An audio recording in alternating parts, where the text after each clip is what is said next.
बार बार विषयों का चिंतन करने से आसक्ति पैदा हुई, आसक्ति से कामना पैदा हुई, कामना में जब विघ्न हो गए, आप संसार में सबकी सब कामना पूरी हो नहीं सकती। संतों का नियम है, आज तक जिसको भी संसार मिला है अधूरा मिला है, पूरा नहीं मिला। और आज तक जिसको भी भगवान मिले हैं पूरे मिले, अधूरे नहीं मिले। तो संसार सबको अधूरा मिलता है, माने सबकी कामना पूरी होती नहीं। जब कामना में विघ्न होता है तो क्रोध उत्पन्न होता है, और क्रोध से क्या होता है, भगवान कह रहे हैं क्रोध से अत्यंत मूढ़ भाव उत्पन्न हो जाता है, मूर्खता उत्पन्न हो जाती है। और उस मूढ़ भाव से स्मृति में भ्रम पैदा हो जाता है, भ्रम हो जाता है। और स्मृति में भ्रम हो जाने से, संदेह हो जाने से बुद्धि अर्थात ज्ञान शक्ति का ही नाश हो जाता है। और भैया बुद्धि का नाश हो जाने से तो उस व्यक्ति का ही नाश हो जाता है। बुद्धि का नाश हो जाने से यह पुरुष अपनी स्थिति से ही गिर जाता है। तो आप सोचिए कि गिरने का मूल क्या हुआ, बार बार विषय का चिंतन हुआ, बार बार वस्तु का, व्यक्ति का, पदार्थ का चिंतन हुआ। और चिंतन करते करते यह परिणाम हो गया कि आसक्ति उत्पन्न हो गई।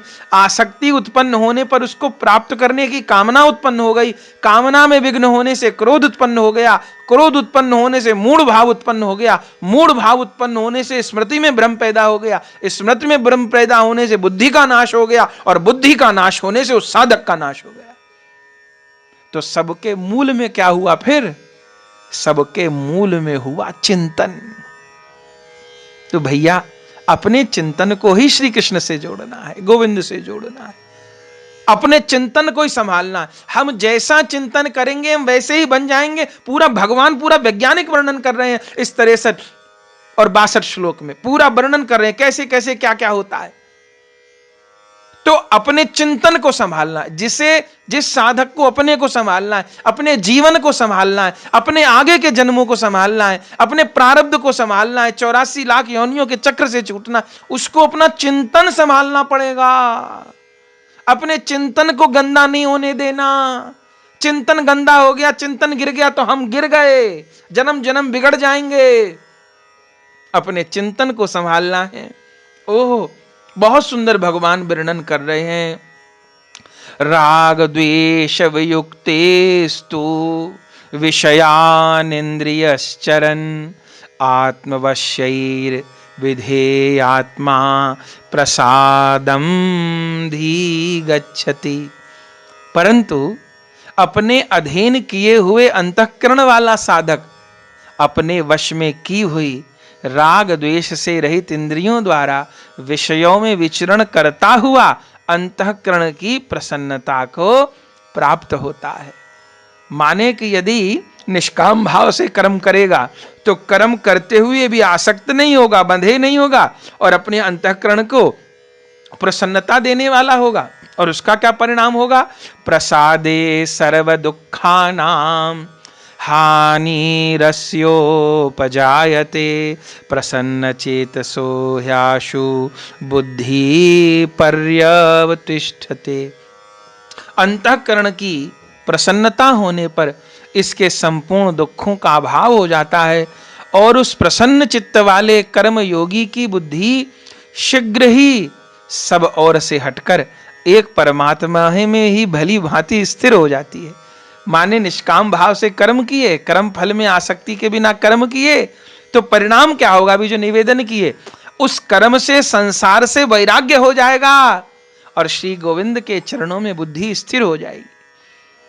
प्रेम पैदा करने के लिए जो वैराग्य का धरातल चाहिए, वो वैराग्य प्राप्त करने में कितनी कठिनाई होती है, वो उस भक्त को स्वतः प्राप्त हो जाएगा, बहुत आसानी से प्राप्त हो जाएगा, यदि कर्म फल की इच्छा छोड़ करके वो कर्म करेगा। तो फिर क्या होगा, नास्ति बुद्धिर्युक्तस्य न चायुक्तस्य भावना न चा भावयतः शांतिर्शांतस्य कुतः सुखम। न जीते हुए मन और इंद्रियों वाले पुरुष में निश्चयात्मिका बुद्धि नहीं होती। न जीते हुए मन में और इंद्रियों वाले पुरुष में निश्चयात्मिका बुद्धि नहीं होती, और उस अयुक्त मनुष्य के अंतःकरण में भावना भी नहीं होती, तथा भावनाहीन मनुष्य को शांति नहीं मिलती, और शांति रहित मनुष्य को सुख कैसे मिल सकता है।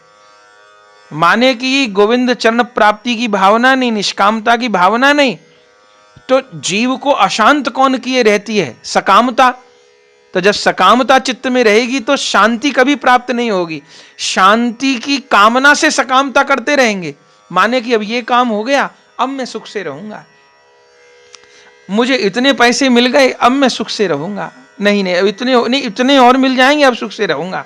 अरे अब मैं स्कूटर ले लूंगा, तब साइकिल से मेरा झंझट खत्म हो जाएगा, स्कूटर पे घूमा करूंगा, अब मैं सुखी होऊंगा। अब स्कूटर आ गया, अब स्कूटर से सुख खत्म हो गया। नहीं नहीं, स्कूटर में क्या सुख है, 4 पहिए वाली गाड़ी आ गई, तब मैं उसमें बैठ के चलूंगा, सुखी होऊंगा। अब वो भी आ गई, अरे 4 पहिए वाली गाड़ी तो है पर बहुत छोटी है, इसमें एसी नहीं है, जब बड़ी गाड़ी होगी, बढ़िया एसी होगा, तब मैं सुखी होऊंगा। अब एसी वाली गाड़ी आ गई, अरे नहीं नहीं, बहुत टाइम लगता है गाड़ी से जाने आने में, अब मैं हेलीकॉप्टर में जब घूमा करूंगा तब सुख होगा। अब हेलीकॉप्टर में घूमने लग गए तो और कोई कामना हो गई। माने चूंकि कामना पे अंकुश नहीं लगाया तो ना सुख का दर्शन हुआ, शांति का दर्शन हुआ। वो निरंतर बस अब ये करने से, अब ये करने से, वो करने से प्राप्त होगा, इसी आशा में जीवन निकल जाता है, समय निकल जाता है। पर वो चूंकि मूल में सकामता बैठी हुई है, तो सकामता न कभी सुख की हवा लगने देती है, न शांति की, और इसी उहापोह में जीवन समाप्त हो जाता है। तो आगे क्या इसका स्वरूप है, भगवान ने वर्णन कर रहे हैं। इंद्रियाणाम हि चरताम यन्मनोनुविधीयते तदस्य हरति प्रज्ञाम वायुर्नावमी वाम्भसि। क्योंकि जैसे जल में चलने वाली नाव को वायु हर लेती है, वैसे ही विषयों में विचरती हुई इंद्रियों में से मन जिस इंद्रिय के साथ रहता है, वह एक ही इंद्रिय इस अयुक्त पुरुष की बुद्धि को हर लेती है।